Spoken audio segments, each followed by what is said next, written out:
representation of a instance, an alternative representation of an instance. అంటే ఏం చెప్తాం? Let's suppose whenever we require ఒక order ప్రకారంగా మనం తీసుకోవాలని అనుకుంటే, ఓకే, నేను రోల్ నెంబర్ 1 నుంచి రోల్ నెంబర్ లాస్ట్ దాకా నేను అందరూ వచ్చేలా లేదా చెక్ చేయాలనుకోండి, ఓకేనా, డేటాబేస్లో. How I can able to check? అర్థమైందా? ఏమర్థమైంది? నేను నా రిక్వైర్మెంట్ రోల్ నెంబర్ 1 నుంచి అప్ టు లాస్ట్ నెంబర్ దాకా అందరూ నాకు డేటాబేస్లోకి వచ్చారా లేదా అనేది నేను వెరిఫై చేయాలి. How I can able to verify? One is the basic thing is how many records I have. అంతేనండి కదా. రికార్డ్స్ని బట్టి టోటల్ ఒక 100 people ఉన్నారు. So only I can have a database with me as 80 అని అనుకోండి. So rest of the people is 20. అవునా? Rest of the people 20 అని నాకు క్యాలిక్యులేషన్ తెలియదు. కానీ హూ ఆర్ దే అనేది ఒక పెద్ద క్వశ్చన్ మార్క్. అవునా కదా. అప్పుడు how I can able to find out?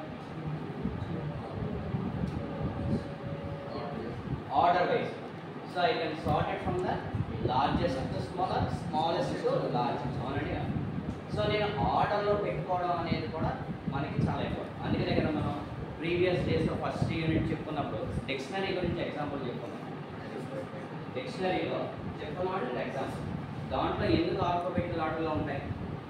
మన కాంటాక్ట్స్ ఎందుకు ఆల్ఫాబెటికల్ ఆర్డర్లో ఉంటాయి? నువ్వు ఏ కాంటాక్ట్ అయినా సేవ్ చేయి, it automatically converts into the alphabetical order. లేదంటే ముందు నెంబర్స్ వచ్చేస్తే తర్వాత ఆల్ఫాబెటికల్ ఆర్డర్ స్టార్ట్ అయిపోతాం.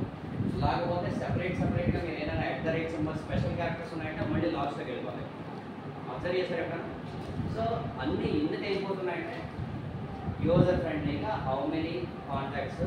ఎప్పుడైతే డేటాబేస్ నేను కావాలనుకుంటున్నానో మనం వెతుకోవాల్సిన పని లేదు, డైరెక్ట్గా ఆ లెటర్ దగ్గరికి వెళ్ళిపోతే ఆ లెటర్కి సంబంధించిన పనులు వచ్చేస్తాయి. అవునండి కదా.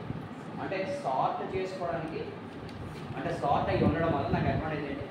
నేను డైరెక్ట్ లొకేషన్కి వెళ్ళిపోయి నా పర్పస్ని నేను యూటిలైజ్ చేసుకోవాలి. అంతేనా కదా. సో అంటే ఈ రిలేషన్ మోడల్స్లో నేను రిలేట్ చేసుకోవాలి అని అనుకున్నప్పుడు ఆ డేటాబేస్ని అంతటిని మళ్ళీ నేను ఏం చేస్తాను? ఆల్టర్నేట్ చేస్తాను. ఎలా ఆల్టర్నేట్ చేస్తాను? మార్చేస్తాను కాదు. అర్థమవుతుందా లేదా? నేను ఒక ఆర్డర్లో తెచ్చుకోవడానికి ప్రయత్నం చేస్తాను. ఫర్ సపోజ్ మనకి ఎస్ఐడి అని చెప్పేసి ఎగ్జాంపుల్లో చెప్పాను. అవునా? ఆ ఎస్ఐడి నేను ఏం చేయొచ్చు? ఆర్డర్లో పెట్టచ్చు. అంటే లోయెస్ట్ హైయెస్ట్ పెట్టుకోవచ్చు, లేకపోతే హైయెస్ట్ లోయెస్ట్ పెట్టుకోవచ్చు. ఆర్ఎల్స్ నేమ్ ఉంది కదా మనకి, ఆ నేమ్ నేను ఆల్ఫాబెటికల్ ఆర్డర్లో తీసుకోవచ్చు. అవునండి.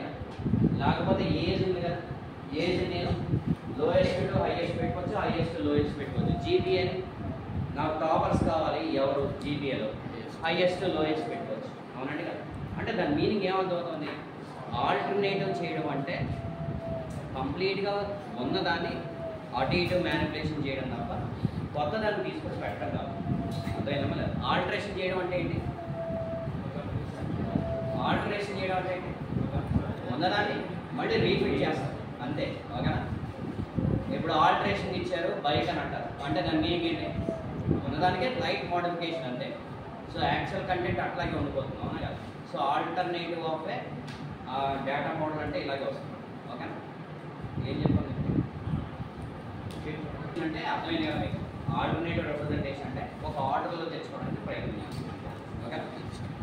సో